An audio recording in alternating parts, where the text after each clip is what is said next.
Alright, I'm gonna let the cat out of the bag. Dice bags are totally in fashion these days, so I thought we'd bag us a new video on making a bag for our bones. I did have to reach into my bag of tricks to sandbag a few of these puns into the intro, but either way, pack your bags and get ready for an adventure full of bag making. But don't you worry, I've got this in the bag.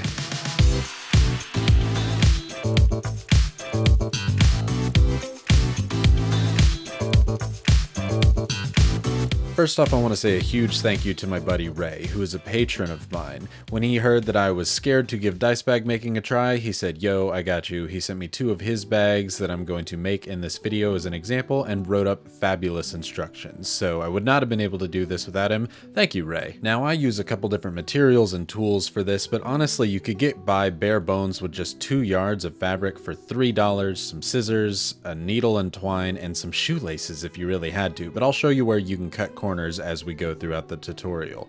Let's start off with our couple yards of fabric. I'm using a 19-inch diameter steel ring that I got at Hobby Lobby for $3. You do not need this. You could use a pizza pan if you want to, or even just any circular item. What you want is something consistent. You could even draw it by hand if you had to. Now use some scissors if you want, but I got this roller cutter, which is essentially, speaking of pizza, a super duper sharp pizza cutter, and it makes cutting fabric or leather extremely easy. So I've got the tool, so I'm going to use it. I trace around my giant circle. Again, I was originally going to use a stool, but I was going to Hobby Lobby to pick something up anyway, so I ended up getting a larger circle for me to use as my template. The key is consistency between your cuts. You want to have 2 equal sized circles between the fabric that we're going to use. For the first bag, we're going to cut out our 1 circle here of the black material, and then I bought some nicer material because I wanted it to look kind of fancy for YouTube, and I'm going to cut out an equal sized circle. We want one that is going to be the inside of our first bag and one that is the outside. Obviously, the shiny material is going to be the outside, and it will make the bag look super flashy and super fancy, while the black material is a lot more durable than this shiny mermaidy looking skin. After we have our 2 circles, we're going to lay them to where the outside of the bags are facing inward on each other. So the shiny side would be facing in, and the black side, it doesn't matter because it's the same on both sides.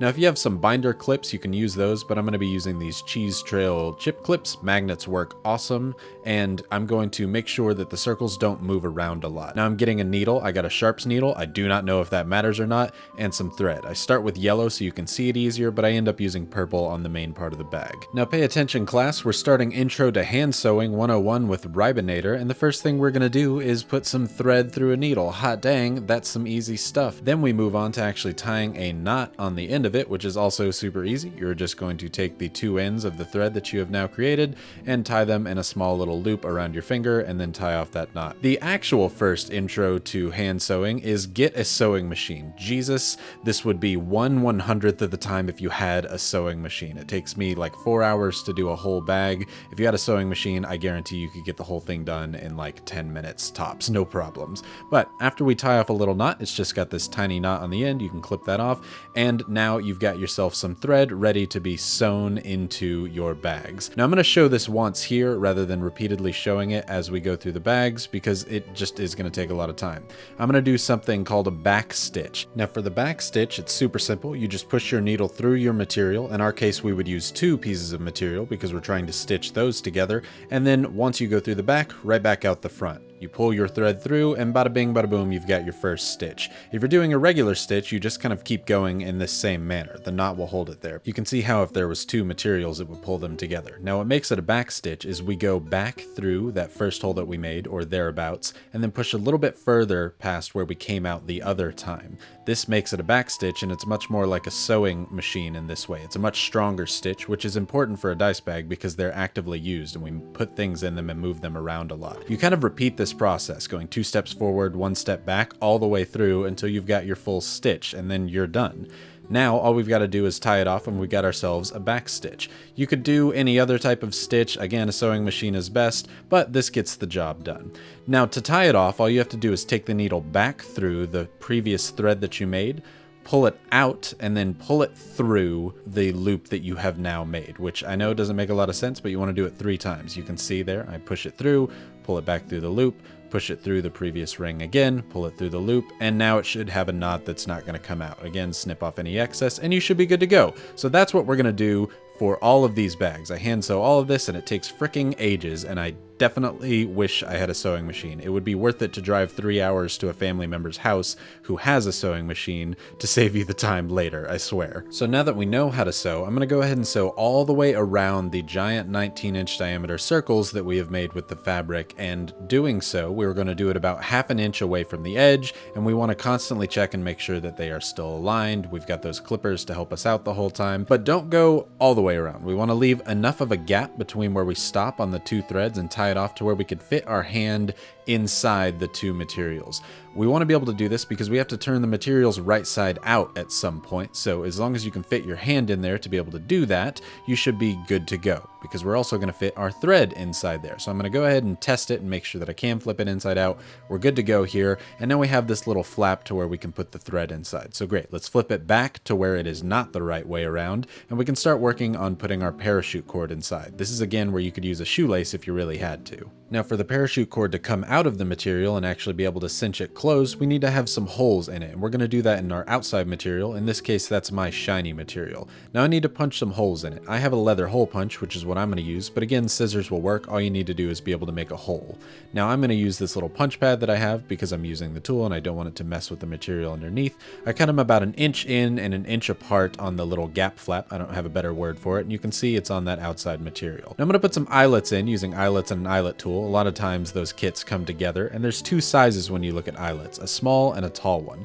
The tall one goes on the outside of the material. It's going to be the one that you look at, and the small one goes on the inside or the back of the material. It doesn't really matter, but that's the preferred way, and it's just going to look better if you do so. I have some scrap leather that I'm actually going to reinforce this material with because my outside material is not very strong at all. You could totally use some denim if you have some old pants or shorts that you just want to cut up to help reinforce this. That helps a lot. The eyelet tool is super duper easy to use. This little black thing goes on the bottom. It's even got a spacer that holds it in really nicely, and the top you're going to hit with a hammer, and it takes the inside material, or that small eyelet part, and spreads it out so that it cannot be opened. And now we've got a completed eyelet which will not come off, and it's got some leather on the inside, so this material is not going to be damaged at all. I'm going to do it again here so that you can see one more time. This is going to crimp that material outward, and we've got 2 completed eyelets that we can shove the parachute cord through. You could just have a hole. The parachute cord may damage it. I don't know. I've never tried it without, but I know the eyelets are pretty important in terms of longevity of the bag.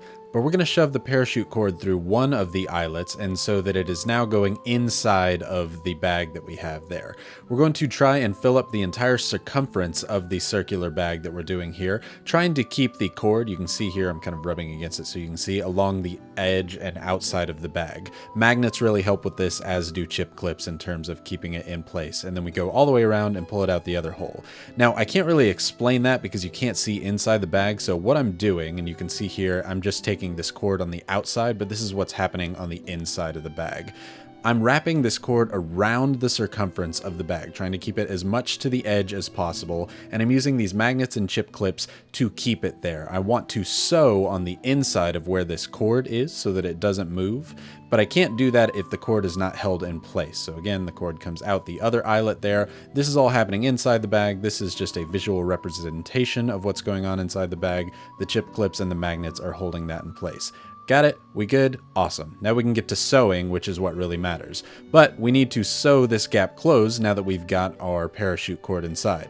I swap over to purple thread because you're actually going to be able to see this thread moving forward. There's no real way to avoid it. This thread is going to be on the outside. We're going to fold the material in and then sew. It should be 4 materials worth thick at that point, and now we can get to sewing. You can see the cord is on the inside of the bag there. I'm kind of trying to outline it so that you can see it. It's held on the inside of where the magnets are, and you'll be able to see it here as well, right next to the eyelet. We want to sew on the inside of this. We essentially want the cord to be trapped inside a ring of sewing material from the outside and sewed material on the inside. That way it cannot move. You can see I make that inner ring there, which traps the parachute cord on the inside, and now I can go ahead and cut off the other end of the parachute cord. I always wait till the end just to be sure about that. Burn the cut ends of your parachute cord with a lighter so that a little bit of the plastic melts, and then tie a knot off on the end of your bag, and bada bing, bing, bada boom, you've got yourself the first circular dice bag that is completely done. And because it's so shiny, I thought it would be great to put the Pride dice that I made on the inside, and now it fits with this kind of super shiny rainbowy theme that it's got going on. And this is a huge bag. I thought it was going to be way smaller than it was. I thought I would use more material, but this is a ginormous beast, and this is only bag number 1. I wanted to see how many dice could fit in this thing, so I have this giant bag of what I consider to be my favorite dice that are sent to me, or some that I've made, and a lot of them are metal, so this is a really heavy bag. And this thing didn't even break a sweat. Because of the two materials, the more durable one being on the inside, it is solid, and it can hold some heavy dice without even kind of stretching, which the shiny material would totally do if it was just that. But let's move on to dice bag number 2, a completely different style using some different materials that are a little bit more laid back and tame, just some nice kind of navy blue and black. We need doubles of this material, so I actually fold it over so that it's 2 layers and we can cut twice at once, and we want a nice rectangular shape. I had this acrylic piece here. I was originally going to use my silver play button as a haha, that would be kind of cool, but I wanted a smaller bag that would have made a ginormous one, and I recently just made a ginormous one, so I need a smaller one. And then we're also going to use that same black material that we got for like $3. It's all great stuff. Again, we could have done all this in just that one black material for the 2 yards that we had, so $3 if we wanted to. We want a black and blue combo for each of these, and we're going to sew them on the top of the short ends. Again, chip clips and magnets help to hold this in place, otherwise you're going to have a rough time. Go ahead and make your threads and do your back stitching across the short end until you've got 2 separate sets of material with black and blue. The same way with our last bag, whatever was on the inside of these 2 materials is what's going to end up being on the outside of your bag. I'm also going to punch holes in these, except we're going to punch 2 holes on the outside edges. I did about 3/4 of an inch in and down from the top. I'd go a little more if I were y'all. I would do maybe about an inch. You can see this gets a little bit close to the top for my comfort. But then we're going to do some eyelets. Again, we're doing the inside because the inside is actually what's going to be on the outside of the bag. So put the tall part of your eyelets on there. I do the same thing for the other set of material, giving us 4 holes in total, which is what we need. I place the side with the thread on the outside, or what will be the inside of the bag, facing away from each other on these 2 materials, and I lay them together, lining them up as much as I can, which is kind of difficult, but you can see thread out, inside of the bag, out. And we're going to sew all the way around the black and leaving a small gap on the top of the blue. It's kind of hard to see here without the thread, but I will show you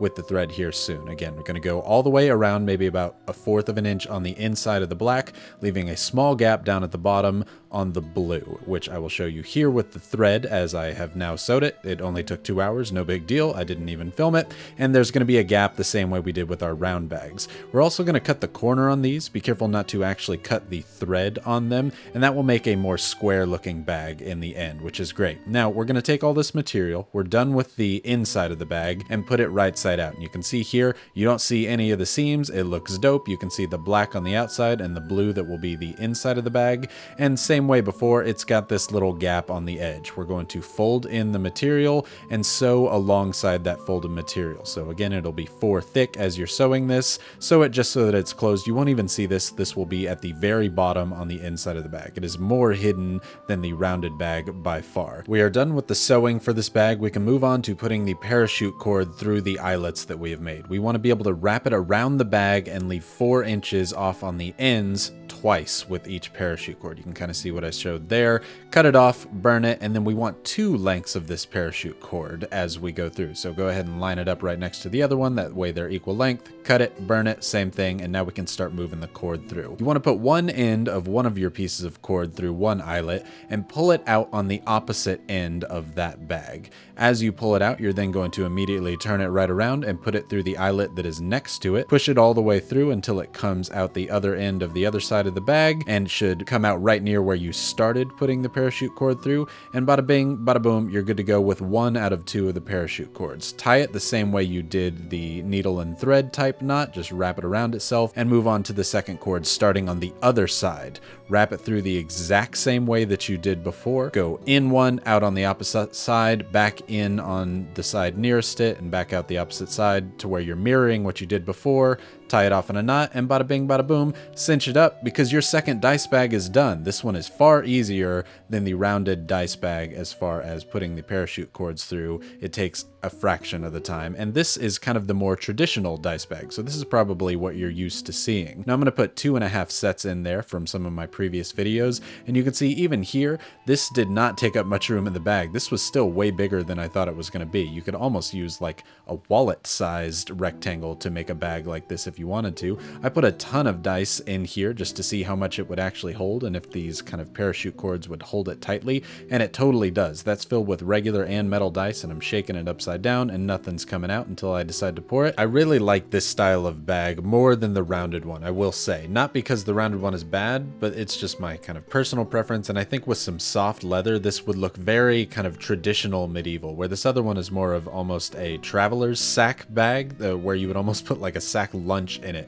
It is awesome, and it holds a ton in there, and maybe a smaller version would look good as like a coin purse type bag, but you can see because of my hand-sewn threading here, you can see that on the outside, and on the inside it's not all that pretty. If I had a sewing machine, maybe my opinion would change. I am super into the gold eyelets on this mermaidy color thing, and if I have one of those metal cinch things that kind of keeps it closed, that might change my opinion even more. But alas, I love both bags. I just can't get enough that I made these, and I'm super proud of it. But now I need to talk about this week's sponsor, which is me. I'm sponsoring this week's video because I have something cool to do for y'all. I made a new dice box with the silicone dice box mold that I got, and a new dice set using my dice goblin molds that I'm calling a mana pearl set, which I think looks just awesome. And you know how I've never given away a set of dice from my channel? It's never been a thing that I've done besides just giving some to friends that you all have seen me make. Well, let's change that. This is going to be the first official set of my dice that I am giving away, and I'm going to be giving it away during my Red Wagon Inn stream. It's an actual play D&D stream where I'm going to be DMing my homebrew world with a couple other amazing dice makers as my players. Drew from Dicey Encounters, Jackie from Moonbee Menagerie, Alex from Level Up Dice, and Bree from Fortune Favors. Now I've made this set of dice, the box, and I'm also going to give away the 2 dice bags that Ray sent me to learn from for my giveaway. So that's going to be 4 things that come with mine. So one winner will get that, but there's going to be other winners because the other dice makers are making and giving away some amazing stuff on that first stream on July 21st. So come join us from 7 to 11 Eastern Standard Time, but we're going to be having that stream a lot moving forward as well. And if you can't catch the streams, they're also going to be recorded, and you can check them out at any time on the Level Up Dice Twitch channel. Twitch is free, anybody can use it at any time, so anybody can join and enter this giveaway if you want to come join. And 1, I hope you join for the giveaway because I'd love to give this set away to one of my fans. And 2, I hope you join because we're going to have a great time playing some Dungeons and Dragons together in my homebrew world. So come hang out with us, and I hope to see you there. While I say a quick thank you to the patrons, on to some glamour shots of the dice bags, because these dice bags are still the star of the show for this episode, and it is a star to behold. The mermaid dice bag is just something super duper cool, and I can see anybody toting that around as something that's awesome. But the beauty of these dice bags is not that I made them, but because you can use this as a template for anything moving forward. If you have a circle or a rectangle, you can use any sort of fabric, any color you want. I really wanted to do gold, but I thought I would restrain myself and try some new material going forward with this kind of mermaidy look. However, I really wanted to get kind of a gold scale look, and I saw some at Hobby Lobby, but I skipped it for you to see something different. Thank you so much for watching. I hope that you enjoyed and learned how to make 2 new styles of dice bags. Maybe if you want to see how to make some leather ones in the future, let me know, because I've always wanted to try that out. I tried it out before and it didn't work, but I've gotten better at crafting and patience overall. Again, a huge thank you to Ray for showing me how to do these things. You are an absolute rock star. If you want to learn how to make your own dice to put inside these bags, that's largely what I do on this channel, as well as other tabletop gaming type material. So subscribe if you might want to see some more stuff like that in the future. Let me know if you like this video, and I hope that you have a fantastic day, and I hope to see you on the future Red Wagon Inn streams.